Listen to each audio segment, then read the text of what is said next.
Hey everyone, Namaskar and welcome to Curries with Bumbi.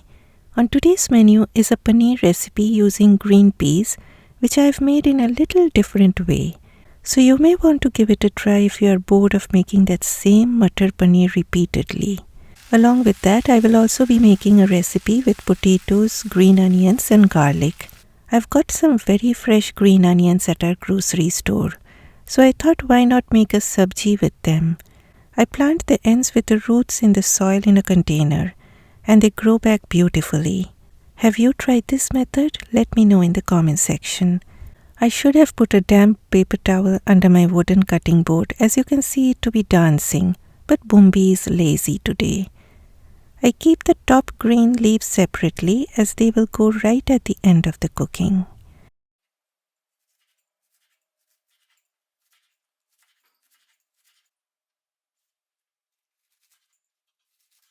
I start with a paneer recipe for which I heated about 2 tablespoons of oil.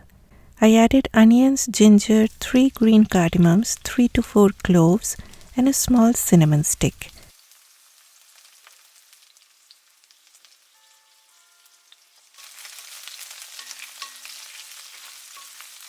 I also added a small tomato. Stir on medium to high heat till the onions start getting soft.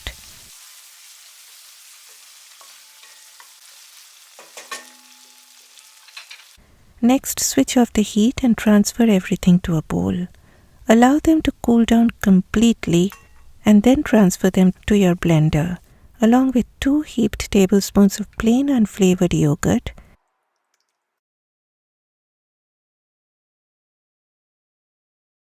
and then here comes a tip.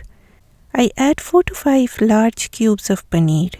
Add about a third of a cup of water and blend everything to a smooth paste. Blending a few cubes of paneer brings in a nice creaminess and richness to the gravy. Okay, I added 2 more tablespoons of oil and warmed up the oil. Then the blended goodness tumbles down along with a fourth of a cup of rinsed out blender jar goodness. You do not want to waste all that stuff that is sticking to the blender jar. Keep the heat on medium. Next is spice time.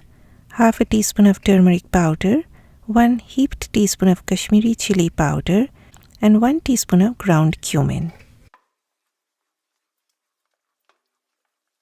I use my whisk so that the spice powders mix well in the sauce. Mix continuously until the gravy comes up to a boil. I prefer calling it a gravy because in India it is commonly called a gravy. When it comes up to a boil, add about a fourth of a teaspoon of ground black pepper and then about a teaspoon of salt. I added a splash of hot water, then cover on medium-low heat for about 6 to 7 minutes. Now the paneer sold at our Indian grocery store is always frozen. So what I do is I first thaw the paneer, then cut it into cubes and soak them in very hot water for a while. In this way they turn soft. After 7 minutes the gravy is looking beautiful.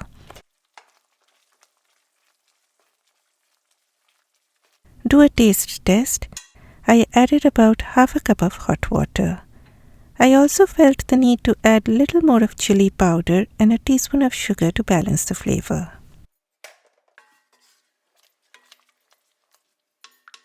Then I added a few whole green chillies and the paneer goes in.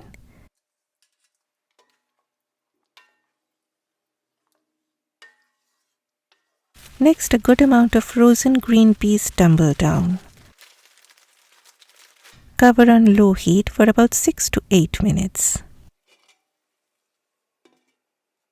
Side by side, let's start making the potato green onion sabji, for which I have heated up 3 tablespoons of oil.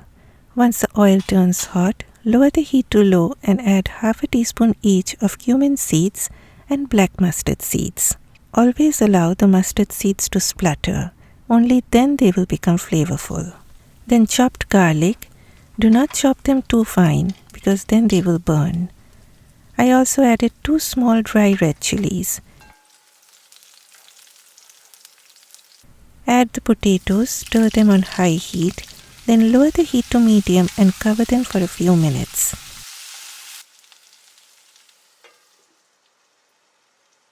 After that, lift off.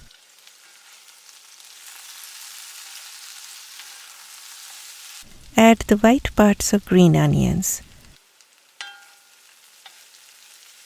Then half a teaspoon of salt, a teaspoon of turmeric powder, and half a teaspoon of Kashmiri chilli powder.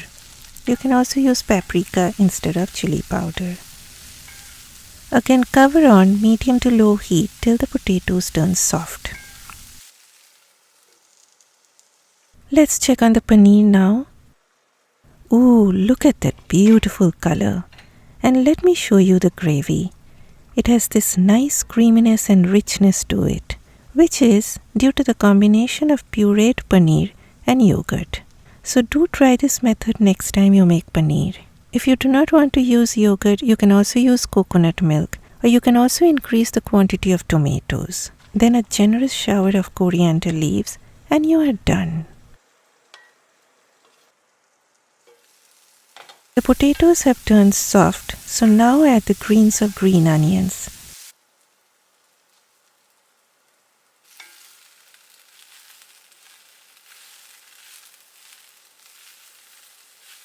Put some chopped tomatoes on top and cover the pot for just 2 minutes. After 2 minutes, give a good mix and you are done. Please do try this green onion sabji as well. You can use sweet potatoes or carrots in place of potatoes. You can try this same paneer recipe using tofu. You can fry the tofu a little bit before adding to the gravy. As always, I had it with rice because I cannot live without rice. Along with that, I made a simple salad that I frequently make with cucumbers, radish, tomatoes and onions with a little bit of lemon juice. Please give me a thumbs up if you enjoyed watching this video and do leave a comment for me. Bye bye.